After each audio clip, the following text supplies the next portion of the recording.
G'day Spuddies, it's a beautiful day at the beach here. Let me show you. I'm just at the park. I don't know what you can see there. I'm holding up my laptop for you. There you go, lovely sky. Anyway, it's another video today. I did a Q&A video a couple of weeks ago and I thought I'd do it again. So I've got a new question here. Gary asked, I want to try the Spud Fit challenge, but I'm worried that I'll eat too much. I know you say it's hard to overeat on potatoes, but I'm an ex-athlete with a huge appetite and I can't help thinking that I'll eat too much on this diet of carb-rich meals. Portion control has always been my downfall and I'm worried that this won't work for me simply because I'll eat too much.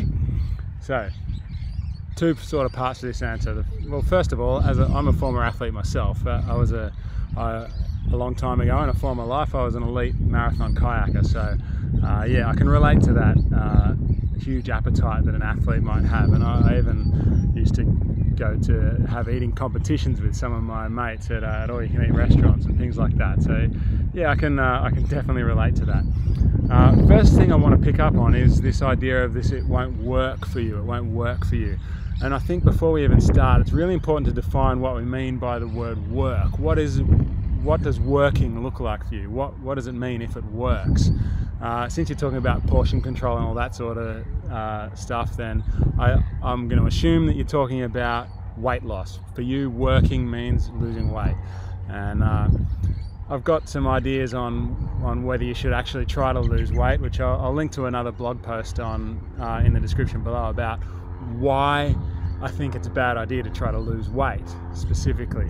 I think you're better off trying to change your relationship with food and change the way you think about and behave around food, and just allow nature to take its course outside that. So yeah, that's the first thing. For you, I gather we're talking about weight loss rather than changing the relationship with food. So let's get on to that. I'll try to be quick. So, first of all, it's important to understand you're talking about a carb-rich food, a carb-rich meal. So let's look at what actually a carb-rich meal, a carb-rich potato is. Here's my beautiful diagram of a potato. All right, that's a potato. You'll see in this diagram that most of a potato, sorry, it's a bit windy here. Most of a potato is actually made up of water. All right, that's most of what's in a potato. Probably 3/4 of a potato is actually just water. Then we've got fibre. It's a good chunk of fibre, and then this is not to scale, by the way, but there's a very small amount of fat, and there's also a little bit of protein, and then there's quite a bit of carbs. All right, and then obviously there's vitamins and minerals and all that to go through there, but I didn't want to make this diagram too complex. But there you go. So most of what we're eating when we eat a potato is water, a bit of fibre, a little bit of fat, a little bit of protein, and then a bit of carbs. So in fact, carb-rich meal is not that carb-rich. You know, it's mostly water, fibre, and then the rest of the stuff. And by the way, water and fibre contain 0 digestible calories. Then there's no calories in water and fibre. So you're getting a little bit from fat, a little bit from protein, and a bit from carbs as well. But overall, potatoes are a low-calorie food, because the concentration of carbohydrates is still not hugely high when you talk about the content overall of the potato. All right, so now when we talk about eating potatoes, most people will eat potatoes cooked in oil, served with cheese, bacon bits, sour cream, things like that. We load them up with stuff that's high and rich in calories and stuff that'll make our brains dance and give us a foodgasm and trigger that dopamine release in our brain.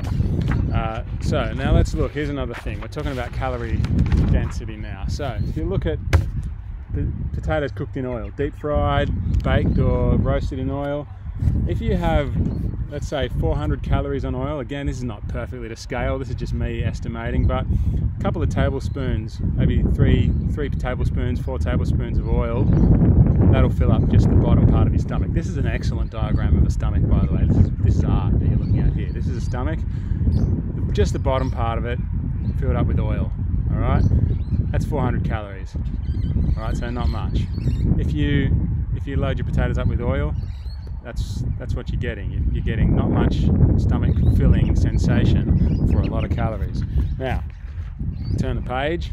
Again, awesome diagrams. Bacon, not quite as many calories in bacon as there are in oil. So 400 calories would probably fill you up about that much. All right, 400 calories of bacon. Again, I'm using bacon because people often will load up a potato with bacon. All right, so there you go. For the 400 calories of bacon, you're not getting very full. Now the next one, the other common toppings: cheese and sour cream. All right, cheese and cream. Again, you're not filling up your stomach much to get 400 calories. If you're eating 400 calories of these things, you're still not feeling full at all. You need to eat more to fill up. You need to eat even more calories. All right, so there you go. Now,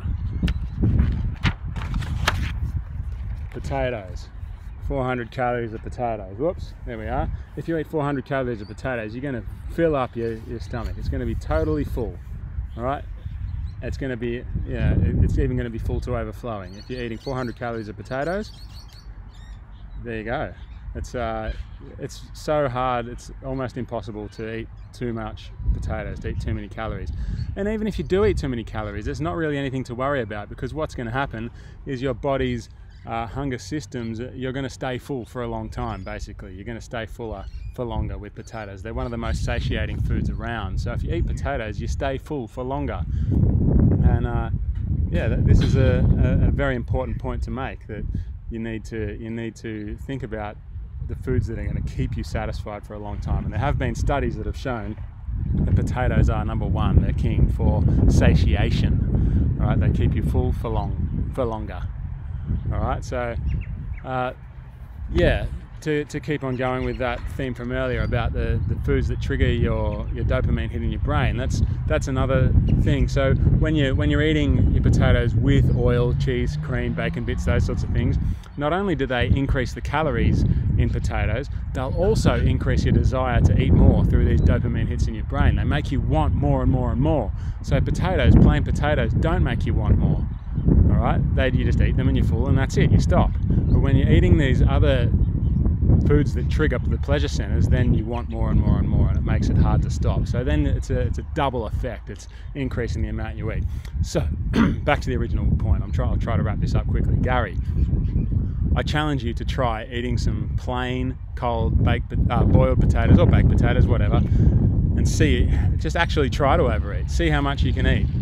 And it's not going to be a lot. It's not going to be a long time until, if you physically force yourself to eat, yeah, you'll keep going. But, it's not going to be long until you feel like, I've had enough now, and I'll stop. Because you're not getting that foodgasm, that response feedback that makes you want more. So give it a try, see what happens. The only way to really know in the end if this is going to work for you is to give it a try. I can sit here and tell you all of this, and other people can tell you this and that. In the end, the only way to really know is to do it and see. All right, so wrap it up now. Potatoes are a low-calorie food. They're high in water and fiber. You can't fill up on them. You can't eat too much. And just one more point is that maybe in the beginning, when your body's not used to this yet, you'll eat lots, and then you'll have days where you eat lots and days where you eat less. But it'll even out over time as your body and your mind get used to what's going on. And then you'll just level out, and you'll have a nice even daily consumption.